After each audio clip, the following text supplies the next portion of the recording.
Otep à tous, bien-aimés frères et sœurs. La Suède vient de réagir à la décision du Mali de suspendre des relations diplomatiques avec l'Ukraine parce que l'Ukraine a attaqué le Mali. L'Ukraine a agressé le Mali. L'Ukraine soutient le terrorisme au Mali. L'Ukraine a aidé les terroristes au Mali. La Suède suspend son putain d'aide au développement. Question. Quelles sont les conséquences de cette suspension? Réponse. Aucune. Bien-aimés frères et sœurs, aucune. Nous attendons de telles situations depuis très longtemps. C'est le président Paul Biya qui, lors du sommet États-Unis-Afrique, a dit à Joe Biden que l'aide au développement, là, ça ne nous aide pas, nous ne voulons plus de ça. Arrêtez avec ça. Donc, quand la Suède décide de suspendre l'aide humanitaire, il y a certains panafricanistes qui disent non et qui regrettent parce qu'ils ne devraient pas faire ça. S'il n'y a que moi, je trouve que c'est une bonne et très bonne chose. C'est à cause de l'aide au développement que nous sommes aujourd'hui ce que nous sommes appauvris à cause de l'aide au développement. En tout cas, entre autres. Il y a le pillage et autres, mais surtout, il y a aussi l'aide au développement. Parce que la contrepartie de l'aide au développement, ce sont les privatisations. La contrepartie de l'aide au développement, c'est la consommation des produits occidentaux. La contrepartie de l'aide au développement, c'est l'interdiction à nos pays de produire ce que nous devons manger, ce que nous devons boire, ce que nous devons consommer. La contrepartie de l'aide au développement, c'est la destruction du système éducatif africain. La contrepartie de l'aide au développement, c'est le manque d'investissement dans le système de santé. La contrepartie de l'aide au développement, c'est le boycott de l'agriculture africaine. Parce que quand on vous aide, ils orientent nos politiques. Ils nous disent, ne dépensez pas cet argent pour l'éducation. Ne dépensez pas cet argent pour acheter des tracteurs, pour produire la nourriture que vous allez manger vous-même. Cet argent-là, vous devrez l'utiliser pour faire venir des experts occidentaux qui coûtent 10 fois, 15 fois plus cher qu'un expert local. Donc l'aide au développement, ça ne nous arrange pas, que ça se rentre bien dans la tête des Africains. La Suède n'a qu'à suspendre son aide à vie. Nous voulons de ça. Nous ne devrons pas en pleurer, nous devrons faire la fête pour ça. Moi, j'ai vu des gens qui, parce que, bon, le Maroc a dit, nous allons donner des centrales thermiques au Niger, et puis des gens, des panafricanistes sont contents. Non, on devrait pleurer. Jusqu'à quand? Nous voulons l'indépendance, et puis on est là, on vit aux dépens des autres. Mais les autres pays, là, comment ils font? Moi, je vis aux États-Unis, je veux vous dire une chose. Les États-Unis, là, l'argent qu'ils prennent là, pour nous donner, là, c'est l'argent du contribuable américain. C'est-à-dire que les Américains qui travaillent payent des taxes. Les entreprises américaines, quand elles ont des bénéfices, payent des taxes. Et c'est ces taxes-là que l'État prend pour fonctionner, ou pour faire fonctionner l'État américain, mais aussi pour aider d'autres pays. Mais alors, nous pouvons faire la même chose. On produit, on travaille, on paye nos taxes. Et puis avec ces taxes-là, l'État, le gouvernement, va maintenant gérer les autres affaires courantes du pays. Donc, quand la Suède décide de suspendre l'aide au développement, c'est un chantage qui n'a ni tête ni queue, ça dit que c'est pour nous, au contraire, c'est une très très bonne nouvelle. Très très bonne nouvelle. Question. Ou bien, deuxième question.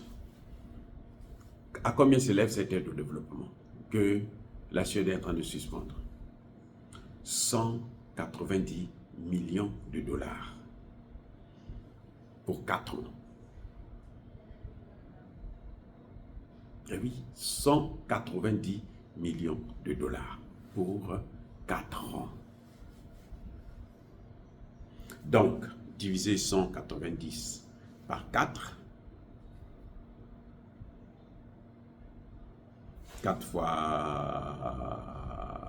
4, 16, 4 fois 5, 20, donc 4. disons, 50 millions par an. Millions, même pas milliards, hein, millions par an. À peu près, hein, là je donne un montant environ. 50 millions par an. Vous croyez que 50 millions, ça va développer le Mali? C'est avec 50 millions que le Mali paye les fonctionnaires maliens. Mais attendez, où nous voulons notre développement, nous ne voulons pas notre développement.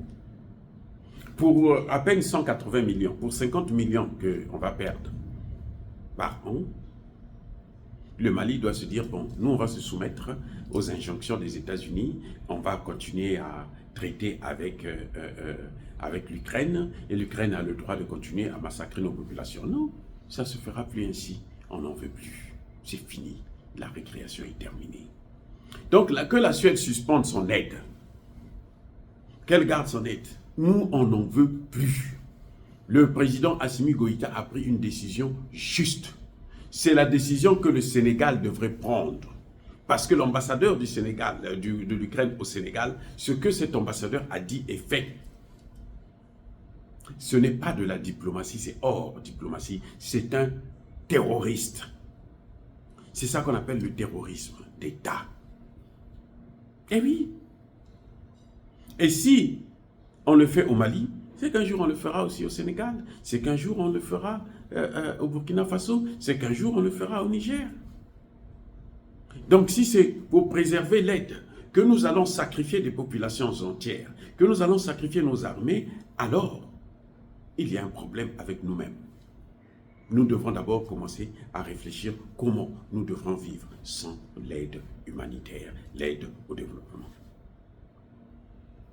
Vous avez vu, les Américains ont demandé un cessez-le-feu en RDC. Qu'est-ce qui s'est passé?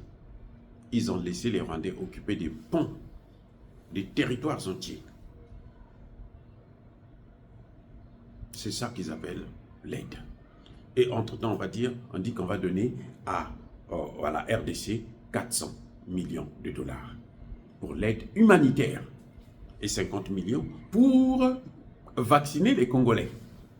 Ils n'ont pas fini de ça, après avoir massacré 18 millions, maintenant ils veulent vacciner. Donc la Suède n'a qu'à s'en aller avec son aide de tout le continent africain. Ce serait la meilleure des choses.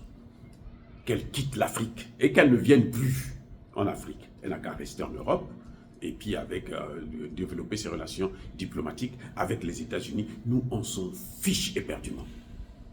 Ça ne nous dérange aucunement. Quand vous voyez un panafricaniste soutenir, se dire, s'inquiéter à cause de l'aide au développement, c'est qu'il n'est pas panafricaniste ou il ne comprend rien du panafricanisme. Le panafricanisme, justement, c'est l'indépendance. Et l'indépendance, là, ça commence par la capacité à se prendre en charge soi-même. C'est ça. L'indépendance, c'est ça.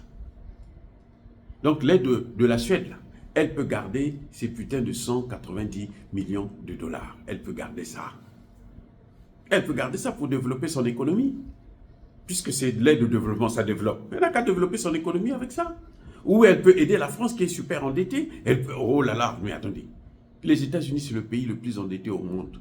35 000 milliards de dollars. Elle n'a qu'à aider les États-Unis avec ça. La France, 3 000 milliards. Elle n'a qu'à aider la France avec ça. Nous n'en avons plus besoin. Les vrais panafricanistes n'ont plus besoin d'aide au développement. Dire cela, c'est inciter à la haine ou à la violence. Non, il y a pas colère, il y a mal aimé. Encore une fois de plus, bien aimés frères et sœurs, je persiste et je signe. Soyez bénis, abondamment bénis par le Dieu des Kémites et par nos ancêtres évangélisés. Mais que tous ceux qui persécutent le continent africain, le pillent et le déstabilisent, qu'ils soient noirs, blancs, chinois, arabes, juifs, indiens, qui qu'ils soient punis, maudits, foudroyés, neutralisés, écrasés, effacés par le Dieu des Kémites et par nos ancêtres évangélisés. Vive l'Afrique éternelle, j'ai dit et j'assume.